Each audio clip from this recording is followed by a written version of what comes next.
তো আরামে একটা চেয়ার পাইছি, এটাও তোমরা নিয়ে নিতে চাও, ভাবখান এরকম আর কি। তো এটা তো কাজের কাজ না। আপনাদের থাকতে আসেন নাই, আপনি এমন আচরণ কেন করেন? আপনারা থাকতে আসছেন, এবং সবচেয়ে বড় কথা হলো থাকতে যে চান, থাকার যোগ্যতা কি আপনাদের আছে? আমার তো সন্দেহ আছে। আপনি থাকবেন কেন ওখানে? আপনার কি যোগ্যতা আছে থাকার? নিজেকে বুঝতে হবে। প্রধান উপদেষ্টা বলেছেন যে আমি ছাত্রদের দ্বারা ভুল বলেছেন, উনি ভুল বলেছেন। উনি কি ঈশ্বর নাকি যা বলবো সব ঠিক? উনি এই দেশের মানুষ, মানুষ মাত্রই ভুল হয়। উনি ভুল বলেছেন। জনতারা ছিল এই আন্দোলনের মূল। জনতার মধ্যে ছাত্র আসে, ছাত্রের মধ্যে জনতা আসে না, মাথায় রাখবেন। জনতার মধ্যে ছাত্র আসে, এবং এই জনতারা এই আন্দোলনটাকে এই পর্যায়ে নিয়ে এসেছে বাই চান্স। তখন সামনে ছাত্ররা ছিল, তারাই তো আন্দোলনটাকে প্রথম চাঙ্গা করেছে। কি করেছে? কি তারা ফ্রন্ট লাইনে না থাকলে, তারা ফ্রন্ট লাইনে কি হইছে? ফ্রন্ট লাইনে থাকবে কেউ না কেউ। আজকে মুক্তিযুদ্ধ কি করছে? মুক্তিযুদ্ধ পয়েন্ট আসি, আপামর জনগণ, আপামর জনগণ করছে। আপামর জনগণকে ক্ষমতা আসছে না, আওয়ামী লীগ এসেছিল। বুঝে নেন, ঠিক আছে? এখানে বুঝে নেন। কিন্তু বৈষম্য ইউনূস সাহেব যে কথাটা বলেছেন, ইউনূস সাহেব বাংলাদেশ সম্পর্কে তার ধারণা খুব কম, জাস্ট খুব কম। আপনি 10 বছর হিসাব দেন তো, গত 10 বছরে দেখেন ইউনূস সাহেব কতদিন বাংলাদেশে ছিলেন আর কতদিন দেশের বাইরে ছিলেন, হিসাব করে দেখেন আপনি। উনি দেশ সম্বন্ধে অত কিছু জানেন না। উনি যেহেতু উনি ব্যক্তিগতভাবে ক্ষতিগ্রস্ত ছিলেন, উনি ব্যক্তিগতভাবে আগে সরকারের দ্বারা ক্ষতিগ্রস্ত হচ্ছিলেন। আমি নিশ্চিতভাবে বলতে পারি ওনার এবার দায়িত্ব নেওয়ার পেছনে একটা সামান্য হলেও সেই প্রতিহিংসা জনিত আকাঙ্ক্ষা কাজ করছে। তার পরিচয় আমরা পেয়েছি। উনি আসার পরে উনি ওনার গ্রামীণ ব্যাংকের কর মওকুফ করে নেন নাই। উনি ক্ষমতা না থাকলে হয়তো।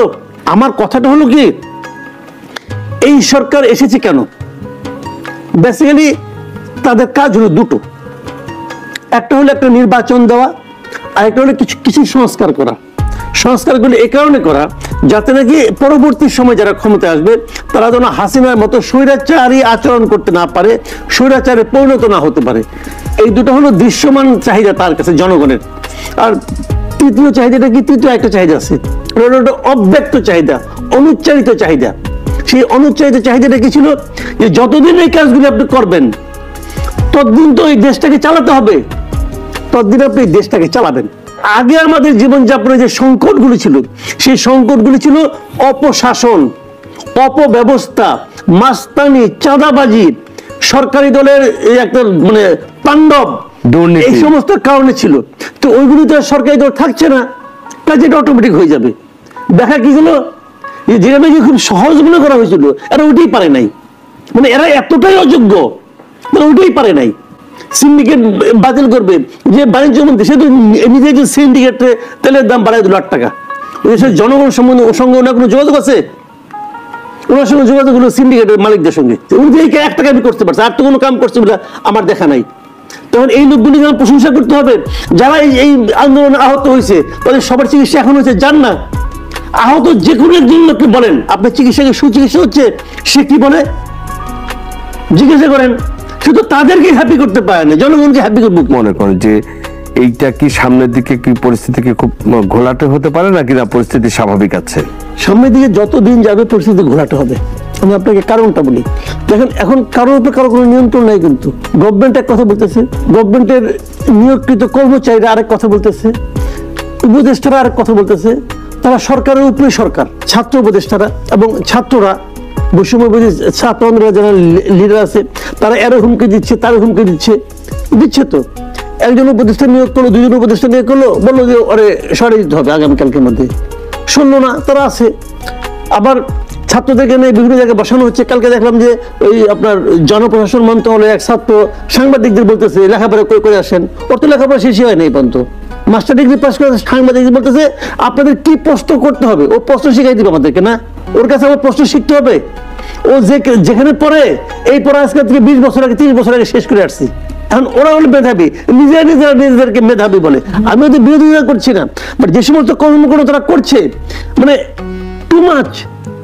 এই দেশের নাগরিক আমরা না? ওরা তো এখানে ওই উপদেষ্টার ওই সংস্কার কমিটিতে মেম্বার হওয়ার কারণে সে কিন্তু একটা ভাতা পায়, সে ভাতার টাকাটা তো আমি দিই, আমার ট্যাক্সের টাকা সে ওই ভাতা পায়। তা আমাকে সে জ্ঞান দেয় যে আমাকে কি প্রশ্ন করতে হবে, এটা তার কাছ থেকে আমার শিখতে হবে। সাংবাদিকতা বুঝে তুলতে তুলতে মাথায় উঠাইছেন আপনি, টু মাচ। এগুলি হচ্ছে কারণ কি, কারোর উপরে কারো কোনো নিয়ন্ত্রণ নাই। আরেক উপদেষ্টা সে নাকি হিমালয় থেকে বঙ্গোপসাগর পর্যন্ত নতুন ম্যাপ বানাবে বলতেছে, যার যা ইচ্ছে বলতেছে, সব জ্ঞানী, সব সক্রেটিস। তো এগুলি সহ্য করতেছে কারা? আমি বাইরের লোক ভাই, আমি সাংবাদিকতা করি, আমার কাজটা প্রশ্ন করা, আমি কিন্তু প্রশ্নগুলি করতেছি, উত্তর দেন।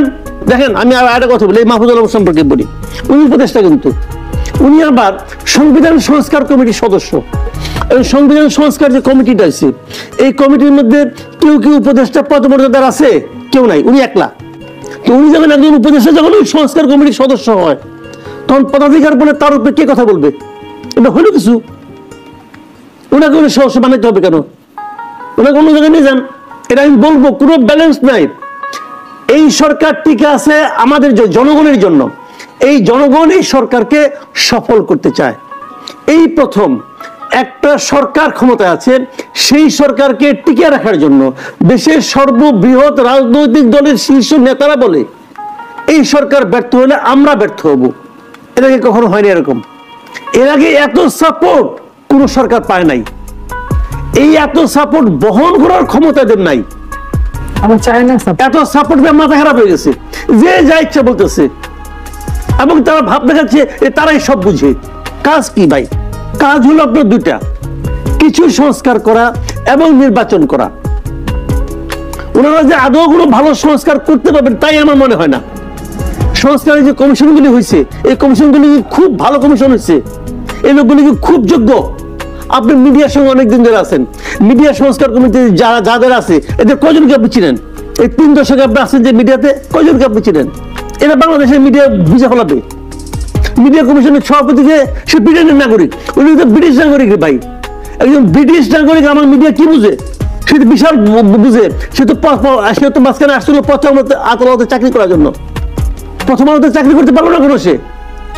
তার থিওরিতে আমাদের মিডিয়া বুঝে না। বিবিসির সাংবাদিকতা কিন্তু বাংলাদেশের প্রথম আলো সাংবাদিকতা না। বিবিসির পাঠক অথবা দর্শক কিন্তু বাংলাদেশের পাঠক অথবা দর্শক না। জনগণকে এই শেখ হাসিনার আমলে 15 বছর ধরে নিষ্পেষিত হয় নাই, নির্যাতিত হয় নাই, শোষিত হয় নাই, হয়েছে 15 বছর ধরে বিরক্তি জমতে জমতে জমতে জমতে একদিন ধাক্কা দিছে।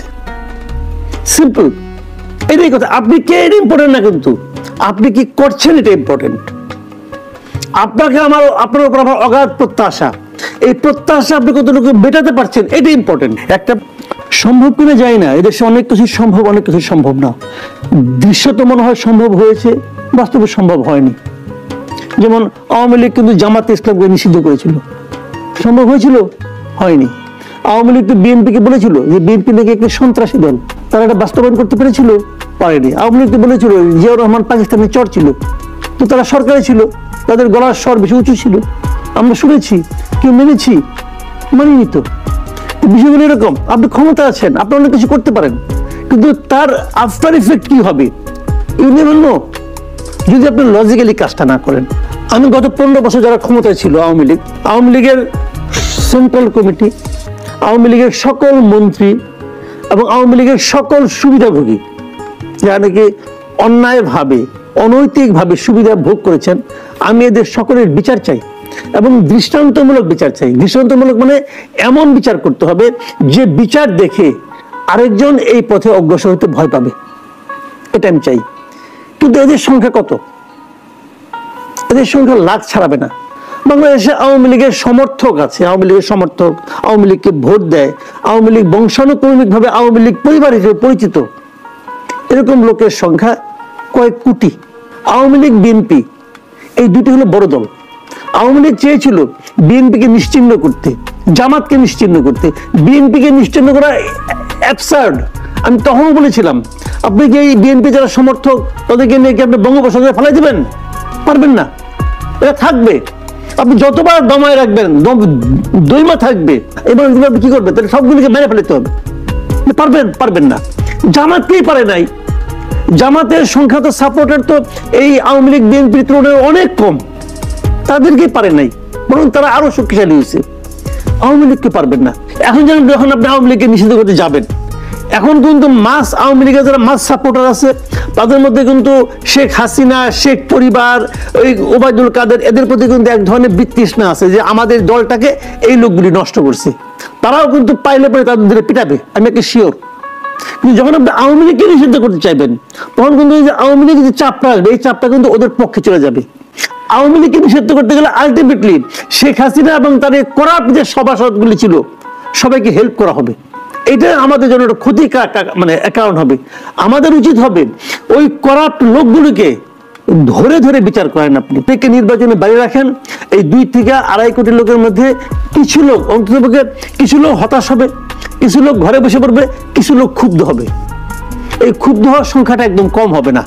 এটা আমাদের জন্য, গণতন্ত্রের জন্য কোনো ভালো কাজ হবে না। এটা আমি মনে করি আওয়ামী লীগের নির্বাচনে আসতে দেওয়া উচিত। 2 নম্বর, যে আওয়ামী লীগ, তাও যদি আপনি আওয়ামী লীগকে বাদ রাখেন তাহলে ইলেকশনে একটা বিশৃঙ্খলা হতে পারে বলে আমি মনে করি। 3 নম্বর হলো নতুন যে দলগুলো আসতেছে এদের আমি জানাই, ওয়েলকাম করি, তারা আসুক। এই নাগরিক সংগঠন কি কি হচ্ছে এরা সবাই আসুক। এই যে সার্জিস, হাসনাত, এরা সবাই আসুক। যদি 4-5টা পাবে কিনা আমি জানি না, পায় দেখুক, তারাও সেটা বুঝুক যে রাজনীতি কাহাকে বলে, ভোট কাহাকে বলে। ওখানে বসে বসে এখন স্টুডেন্ট হিসেবে সরকারি গাড়ি নিয়ে বিভিন্ন জায়গায় যায়, সরকারি প্রোটোকল পায়। এটা এক জিনিস রে ভাই, জনগণের কাছে যাওয়া, জনগণের কাছ থেকে ভোটটা আদায় করা, তাকে বলে কথা বলে বুঝিয়ে ভোটটা সে আপনাকে ভোটটা দেবে, তাকে এই অবস্থায় আনা ভাই অত সহজ চায়। আর যদি না চায় সে ডিফারেন্ট থিং। যেমন আমি উদাহরণ দিয়ে বলি, 6টা সংস্কার কমিশন করেছে। এই 6টা সংস্কার কমিশনের প্রধানদের নিয়ে আবার আরেকটা জাতীয় ঐক্য কমিশন না কি করেছে একটা। আচ্ছা ফাইন, হ্যাঁ, তো ঠিক আছে। এই কমিশনগুলো কবে দিবে তাদের রিপোর্ট? জানুয়ারি মাসে দিয়ে দিবে। এর তো সময়সীমা, এর বেশি লাগবে না, লাগার কোনো কারণ নাই। আমি যদ্দূর জানি অনেকের রিপোর্ট হয়ে গেছে প্রায়। তুই জানুয়ারিতে তারা রিপোর্ট দেয়। জাতীয় ঐক্য কমিশন কি করবে? পলিটিক্যাল পার্টিগুলোর সঙ্গে বসবে, এই তো করবে। এটা করতে কতদিন লাগবে? 1 মাস, 2 মাস, 3 মাস? 3 মাসে তো হবে ভাই। 3 মাস হয়, জানুয়ারির পরে 3 মাস হলে এপ্রিলের 31 তারিখে শেষ। তারপর আর কি কাজ বাকি? এটা নিয়ে হয়তো আরো কিছু এক্সপার্টের সঙ্গে বসলো যে এটা করলে কোনো সমস্যা হবে কিনা, না হবে কিনা। বসেন আপনি, আরো কয় মাস নেবেন? নেন আরো 2 মাস। এপ্রিল, মে, জুন, নেন আরো 1 মাস। জুলাইয়ের পরে সংস্কার আর কি বাকি আছে? হয়ে গেল। এখন আপনি এগুলি পলিটিক্যাল লিডারদের এই করে নেন যে আপনি এগুলি বাস্তবায়ন করবেন, আর তারপর ইলেকশন দেবেন আপনি। আর আপনি যদি জুলাই মাসে ইলেকশনের তফসিল ঘোষণা করেন, সেটা করতে 2026 জুন পর্যন্ত যাইতে হবে কেন? যাইতে হবে?